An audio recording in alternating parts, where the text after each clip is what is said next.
ಪರಿಚಯ ಹಾಗೂ ಹಸುವಿನ ಪರಿಚಯ, ಆನೆಗಳ ಪರಿಚಯ, ಎಲ್ಲ ಪರಿಚಯವನ್ನು ಮಾಡ್ತಕ್ಕಂಥ ಮುಖವಾಡವನ್ನು ನಾವು ತಯಾರಿಸಿದ್ದೇವೆ. ಹಾಗೆ ಬಣ್ಣ ಬಣ್ಣದ ಒಂದು ಕಾನ್ಸೆಪ್ಟನ್ನು ಇಟ್ಕೊಂಡ್ಬಿಟ್ಟು ಮಕ್ಕಳಿಗೆ ಮುಖವಾಡವನ್ನು ತಯಾರಿಸಿದ್ದೇವೆ.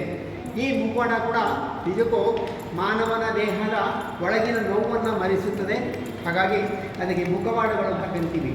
ಈ ಮುಖವಾಡ ಹಾಕ್ತಕ್ಕಂಥ ನಮಗೆ ಯಾತಕಪ್ಪ ಆಗುತ್ತೆ ಅಂದರೆ, ನಾಟಕ ಮಾಡಬೇಕಾದ್ರೆ, ಹಾಗೆ ಏಕಪಾತ್ರ ಮಾಡ್ಕೊಳ್ಬೇಕಾದ್ರೆ, ಒಂದು ಹಸುವಿನ ಪಾತ್ರ ಮಾಡಬೇಕಾದ್ರೆ, ಸಿಂಹದ ಪಾತ್ರ ಮಾಡಬೇಕಾದ್ರೆ, ಹುಲಿಯ ಪಾತ್ರ ಮಾಡಬೇಕಾದ್ರೆ, ಎಲ್ಲ ಪಾತ್ರಕ್ಕೂ ಕೂಡ ಇಂತಹ ಮುಖವಾಡವನ್ನು ಮಾಡುವ ಉದ್ದೇಶವಾಗಿದೆ.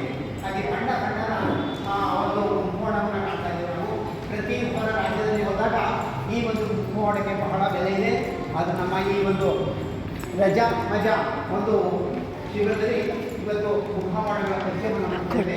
ಇದರಲ್ಲಿ ಅನೇಕ ಮುಖವಾಡಗಳನ್ನು ಕಾಣ್ತೇವೆ.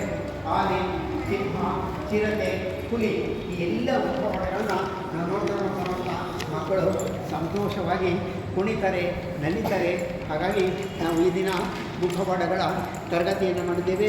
ಇಲ್ಲಿ ಸಾಕಷ್ಟು ಕೂಡ ಸಣ್ಣ ಮಗುವಿನ ಆಕಾರವನ್ನು ನೋಡ್ತೇವೆ. ಚಿಕ್ಕ ಚಿಕ್ಕ ಮಕ್ಕಳು ಕೂಡ ತುಂಬ ಖುಷಿಯಾಗಿ ಇಲ್ಲಿ ಆಟ ಆಡ್ತಾರೆ. ಅಭಿನಯ ಗೀತೆಗಳನ್ನು ಉಪಯೋಗಿಸಲು ನಾವು ಈ ಒಂದು ಮುಖವಾಡವನ್ನು ಉಪಯೋಗಿಸ್ತೀವಿ. ಹಾಗಾಗಿ ಮಕ್ಕಳು ಕೂಡ ಮನೆಯಲ್ಲಿ ಹೋಗಿ ಇದರಲ್ಲಿ ಬೇಕಾದ ಒಂದು ಡಿಸೈನ್ಸನ್ನು ಕಟ್ ಮಾಡಿಕೊಂಡು ಅಭ್ಯಾಸವನ್ನು ಮಾಡಿಕೊಂಡು ಈ ದಿನದ ತರಗತಿ ಮುಖವಾಡಗಳ ತಯಾರಿಕೆ ಹಾಗೂ ಬಣ್ಣಗಳ ಪರಿಚಯ, ಕಥೆಗಳನ್ನು ಹೇಳುವ ವಿಧಾನವನ್ನು ನಾವು ಇವತ್ತು ಕಲಿತಾ ಇದ್ದೇವೆ. ಧನ್ಯವಾದಗಳು.